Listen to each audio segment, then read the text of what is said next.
अस्सलाम वालेकुम फ्रेंड्स, आज मैंने सोचा आप सबको हमारे आम बागान की सैर करवाऊं और कुछ बातें भी आप लोग से शेयर करूं। आज मैं आपको आम का बागान तो दिखा ही रही हूं और उसके साथ साथ मैं अपने ज़िंदगी का एक वो हिस्सा भी दिखा रही हूं जहां मेरी सबसे खूबसूरत यादें बसती हैं।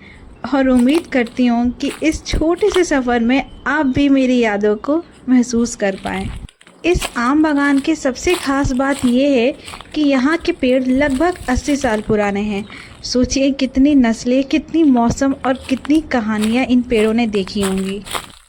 ये आम का बागान मेरे लिए सिर्फ पेड़ और आम नहीं, बल्कि मेरी दादी की बहुत सारी यादें हैं। अक्सर आम के टाइम पर हमारी घर में छुट्टी हो जाया करती थी और हम सब दादी के पास यहाँ आ जाया करते थे। मेरी दादी यहाँ घंटों तक पेड़ के नीचे गर्मी में बैठकर आम तोड़वाया करती थी और मैं अपनी दादी के लिए घर से नींबू का शरबत बना कर लाती थी और यहाँ उनके साथ बैठकर खूब ढेर सारा वक्त गुजारती थी। पता है, आज जब इन पेड़ों को देखती हूँ ना तो लगता है जैसे वो सारे पल फिर से आंखों के सामने आ गए हैं। वो गर्म हवा, आम की खुशबू, मेरी दादी की मुस्कुराहट, सब कुछ जैसे लगता है कि कल ही की बात है। और जब अब यहाँ उनके बिना आती हूँ तो उनकी बहुत ज़्यादा याद आती है। वक्त गुजर गया, बहुत कुछ बदल गया, यहाँ तक कि लोग भी बदल गए, लेकिन उनकी याद अब भी वैसे ही आती है जैसे उस वक्त आती थी जब मेरी दादा हम सबको छोड़कर चल गई थी। और मुझे तो पूरी ज़िंदगी याद आएंगी। हमें उनकी बहुत ज़रूरत थी, अब भी बहुत ज़रूरत है और हमेशा उनकी ज़रूरत रहेगी। इस बागान की कहानी सिर्फ मेरी दादी तक ही सीमित नहीं है, इसमें मेरे पापा लोग की भी सालों की मेहनत शामिल है और ये बात सिर्फ वही समझ सकता है जो इस सफ़र का हिस्सा रहा हो। और एक बात जो मेरी दादी हमेशा पूरी ज़िंदगी इस बात से परेशान रही, जो शायद बाहर से देखने वाले लोग समझ नहीं पाते।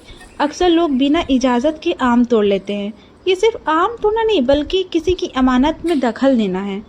और अगर आप मुसलमान हैं तो आपको तो ये मालूम होगा, इस्लाम में किसी की चीज़ उसकी इजाज़त के बिना लेना या इस्तेमाल करना गुनाह माना जाता है, चाहे वो चीज़ छोटी हो या बड़ी। अगर आप बिना इजाज़त या फिर मालिक की रजामंदी ना हो उसके बावजूद अगर आप इस्तेमाल करते हैं वो चीज़, तो वो हराम हो जाती है।